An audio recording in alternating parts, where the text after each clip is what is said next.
परंतु जेव्हा जेव्हा आमच्या पक्षप्रमुखांचे किंवा आमच्या आदरणीय नेत्यांचे वाढदिवस असतात तेव्हा तो एक दिवस फक्त आमच्यासाठी महत्त्वाचा नसतो, तो पूर्ण महिना तो आम्ही जल्लोष साजरा करतो।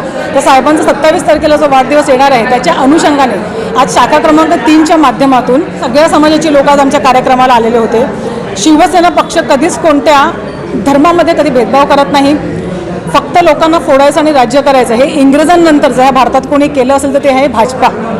त्याच पार्टीने फक्त लोकांना तोडायचं आणि मोडायचं काम केलं। विकासाचा मुद्दा लोकांनी प्रश्न विचारू नये त्यामुळे लोकांना धर्माच्या नावावरती राजकारण करून त्यांना भांडवायचं हे काम फक्त भाजपाने केलेलं आहे। परंतु शिवसेना उद्धव बाळासाहेब ठाकरे यांच्या माध्यमातून नेहमीच सगळ्या समाजाला, आम्ही फक्त सगळ्या समाजाला एकच दृष्टीने बघतो, हा महाराष्ट्र धर्म आहे आणि माणुसकी धर्म आहे। इथे कुठल्याच जातीपातीचा राजकारणाला थारा नाही, त्यामुळे शिवसेना पक्ष हा सर्व धर्मांना सोबत घेऊन चालणारा पक्ष आहे।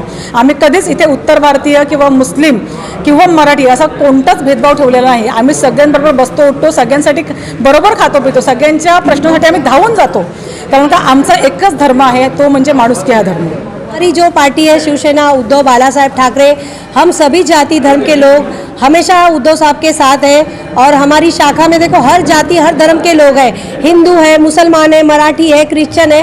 कभी हमें यहाँ पर ये सारी चीज़ों के बारे में कभी हमने ना कहीं भाषण दिया है और ना कभी भड़काया है लोगों को। हमारा सिर्फ एक काम है, लोगों का काम करना, लोगों तक पहुँचना। सर्व नागरिकांना घेऊन गुण्यागोविंदाने राहायचं आहे आणि कसं आमचा पक्ष वाढेल ह्या पद्धतीने आम्हाला कोणालाच नाराज न करता आम्ही आमच्या पद्धतीने काम करणार आहे। मी महाराष्ट्र, मी महिला शाखा संघटक हेमलता मयेकर, शाखा क्रमांक 3। हा आजचा जो छत्रवाटपचा कार्यक्रम केला आहे ताईने आमच्या, तो खूप छान केला आहे आणि तो कार्यक्रम आम्ही उद्धव साहेब त्यांच्या वाढदिवसानिमित्त केलेला आहे। त्याच्यामुळे आणि हिंदू मुस्लिम तर झालं तर आम्ही सगळे एकत्र मिळून काम करतो आहे।